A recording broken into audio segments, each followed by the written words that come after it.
Charlie Curnow he's back. He's back. He's back to his best. It's been 2 weeks of the free Charlie, the springy Charlie. He's jumping, he's flying. The comparison between he and Eric Hipwood is probably one that's going to be there for the entirety of their careers, and it's a good one. So Dan's here, our list manager. We're going to talk a little bit about their careers. I don't think any Carlton supporter would let anyone have the argument of Hipwood being better than Charlie, and I dare say maybe some of the Brisbane supporters would be the same with Eric Hipwood. So let's look right into it, and let's try and see what we can come up with. I think same age, same games played, real fair assessment. So the media create a lot saying Hipwood and Curnow are the next big things. So, I mean, as you can see, Curnow probably plays a more linkman role than Eric Hipwood. He's really got this year the centre point of their attack. Yep. Like Curnow's probably playing second fiddle to McKay this year. Yep. McKay for the first 10 games particularly was the centre of Carlton's attack. Well, last week we saw when Curnow's centrepiece, he tears a game open, and I would say before we go into the stats, when has Hipwood done that? Yep. I can't remember a game he's won on his own boot. On his own boot, yeah. As devastating as Curnow did. Yeah. Like, he kept us in that game. Absolutely.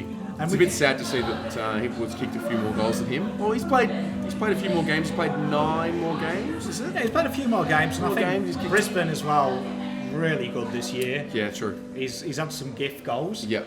Where Curnow really, I think, fights for his goals.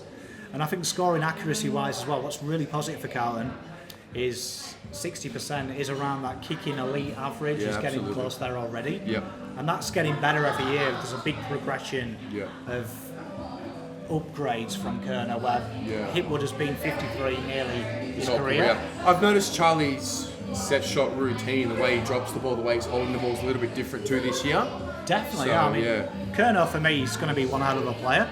And we look as well, we see a big advantage in contested marks. Curnow really destroys that contest. He's really up for the fight. Yeah. Where Hipwood is more of a target man forward. Yeah, he's a finisher. A bit more of a finisher. Yeah. Definitely, I think it's like, to me, I feel it's Fevelova and Jonathan Brown. Right.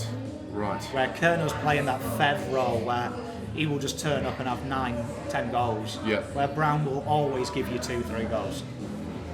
And I'd rather pay to watch Fev. Yep. I don't know about anyone else. And we can see as well something that Curnow's got in abundance is the ability to take games on. Yeah, absolutely. His meters gained, he's got that engine we hear. Yeah, he's obviously playing a little bit more a lot more up the ground than what Hipwood is. I think under Bolton as well, particularly, he was deployed as kind of like a nothing flank. Yeah, it was. Yeah, because I mean, the talk was, do we try and develop him for the future as someone that can push into the midfield or play on a wing? So naturally, he's obviously going to have less marks inside 50. We have a second forward, even a third forward, and that's also reflective in the meters gained.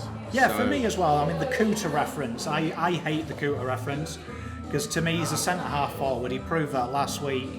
He proved it last year. When he plays centre half forward and he's a target, brilliant. Yep. To me, find someone else to do the running up and down the wings. Yep. This guy is a superstar. Yep. And we can see there with the flux as well. So we're looking at the difference between a player's best and worst and how much they fluctuate. And we can see Curnow like negative 0.58. So being a forward is very hard because you have 10 goal games, you have 0 games. Yeah. That's really high for a forward. Like Hipwood is about average, I'd expect to see. That's interesting. I feel like most of the games where he's been poor have been this year, and he's been under an injury cloud and whatnot. Even last year, he always found a way to impact the game. When he kicks no goals, he has 10 tackles. When he has pressure acts, he does things that we don't really see as fans. So that's why, to me, I mean, like saying that TPI predicted in Buddy's big year, 2007, Buddy got 15.54. So that's telling us his career average is 10, is Franklin. So that's telling us that Curnow should have a career like Franklin. Mate, I would love him to have half the career of Franklin. Me too. Yeah. And I'm looking forward. That's maybe a video we can do in a couple of years when Charlie gets a few more games under his belt. But that's interesting. So, what about you, Brisbane fans? Are you convinced that Charlie Curnow's better? Carlton fans, we know that Charlie's better. Let us know. Let's have a chat about it in the comments below.